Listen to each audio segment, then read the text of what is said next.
going to cut the ends off of this, the stem end, because I don't want little bits of orange tree. I'm going to squeeze it as I drop them in.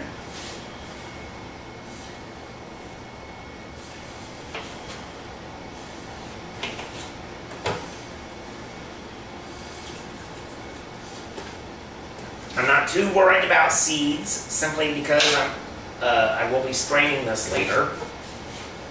But I want the citrus in here. And in case you didn't know, citrus is at its peak in the middle of winter. In fact, they did a study about smells with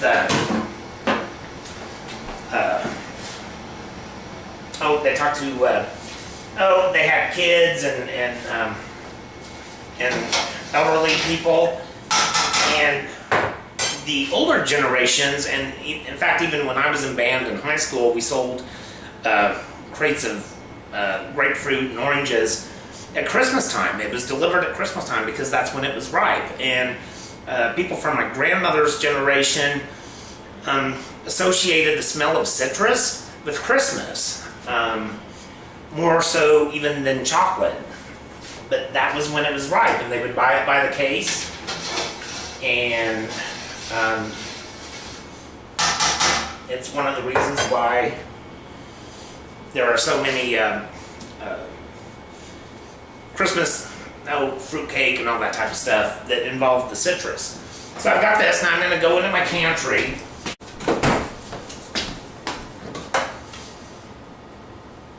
Okay, so that took a little bit longer than I thought it would, mainly because I thought my cinnamon sticks were in a different container. So I'm going to throw in a couple of cinnamon sticks.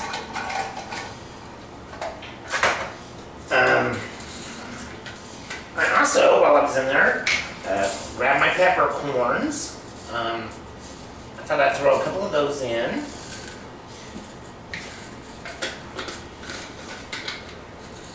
Just for fun. And the cloves, which I got from my grandma's house. We were cleaning out food, but she's never opened them, which is good. Now, I like cloves, and because of the amount that I'm using, I threw in some extra. I also have some anise. It's not available down here at our store. I kind of had to special order it, but it's used in things like Italian sausage and stuff like that. And then I also found some of my crystallized ginger, and I thought I would throw those in as well.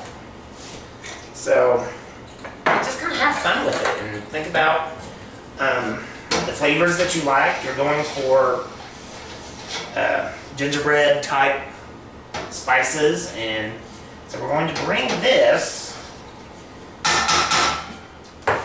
up to a simmer, at which point I'm going to shut this off, and we're going to wait until it comes to a simmer, and I'll come back and turn on the camera, and we'll go from there.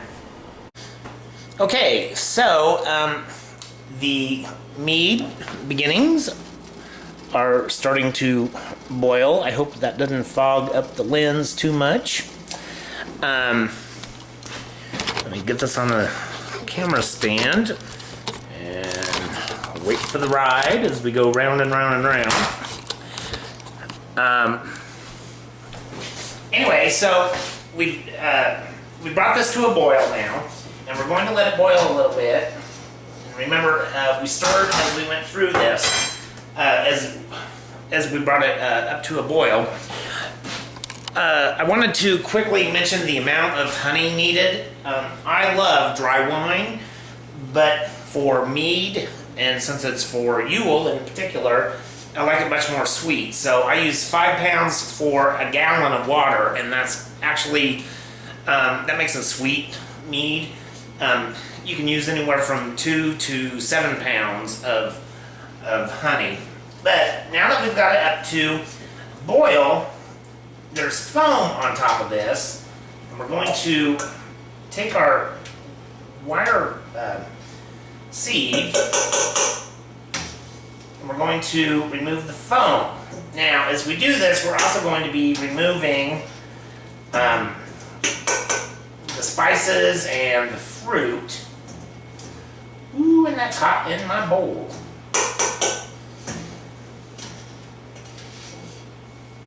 One of the things I don't add to my mead is a clarifying agent. Now, you can add that if you wish.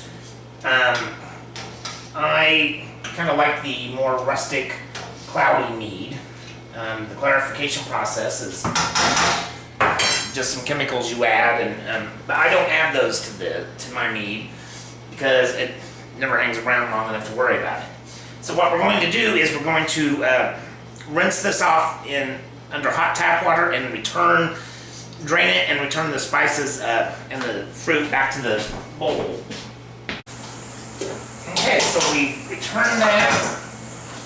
Now we're going to shut it off and we're going to let it come to room temperature, which today I think it's supposed to be about 70 out. So that's perfect.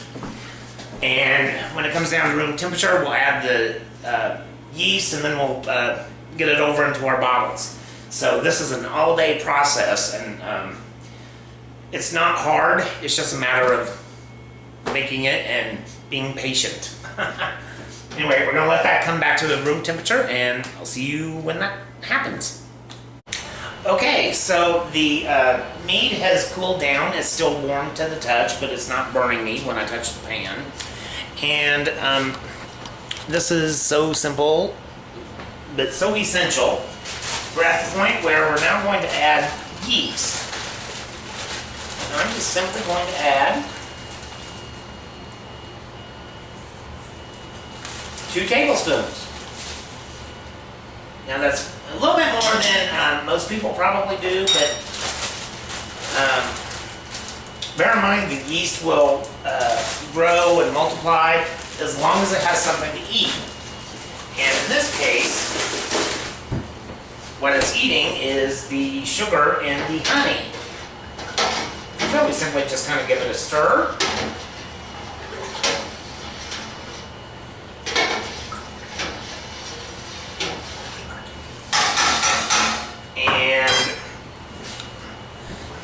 And just, within just a few minutes, it's going to start getting really active and it'll foam up again. But that's good foam because it's got all the proteins and the yeast is part of that. So I'm going to go deliver some cornbread to my grandparents, and when I come back, I'll put this over into the jugs for storage, and we'll use those balloons then. So anyway, exciting. Okay, so I took the cornbread over to my grandparents and told them what to do to reheat the soup, and yes, I told them that they can eat the pumpkin part of the soup, which really was a wonderful, wonderful flavor. That's the soup I made this morning, and I made a video and already posted that. This part of what I'm doing is really not that hard, but I'm going to do 1 jug of the mead and show you how to put the balloon on, and then you finally get to see exactly what you do with those balloons. Now, this is my dish tub, and I recommend that during the for a week or so after you get this in there with the balloon on it, that you set your mead down in something to catch anything should it overflow. I've never had that actually happen yet, but I don't want to take a chance and end up having to clean out my pantry before I'm ready, even though the pantry's ready to be cleaned out. So, let me adjust the camera a little bit.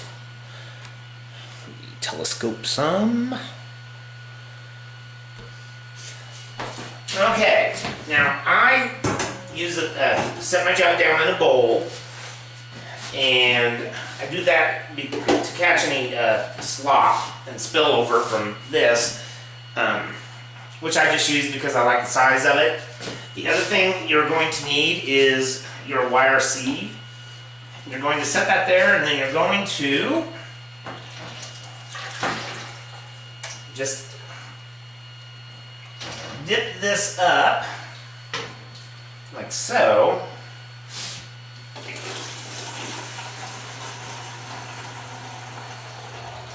Pour it in. Now make sure you leave room at the top. If you recall, I didn't fill these completely full of water when I measured them.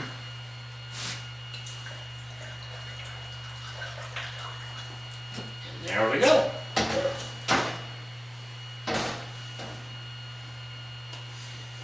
So we take the funnel and the sieve out. And the way this works as an airlock, let me raise this up a bit. The way the balloon works as an airlock, and yes, I re-sanitized it after blowing it up. I just dropped it in my boiling water and pulled it right back out. It's sanitized. When you put this on here, the gases released from the fermentation process will inflate the balloon.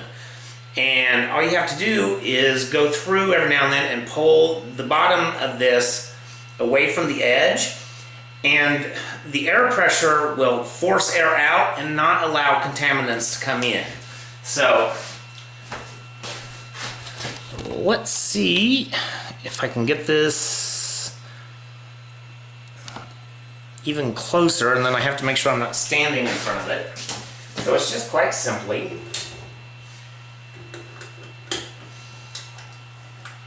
oops, I ripped it.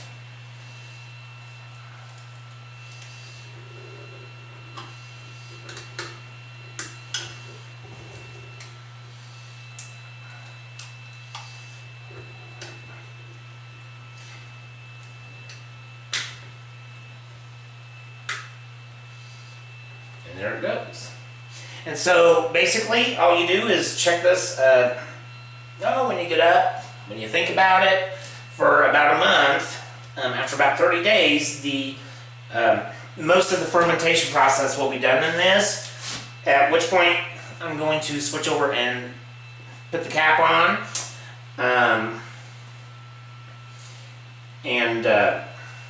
Anyway, so this is how the mead is beginning to get made.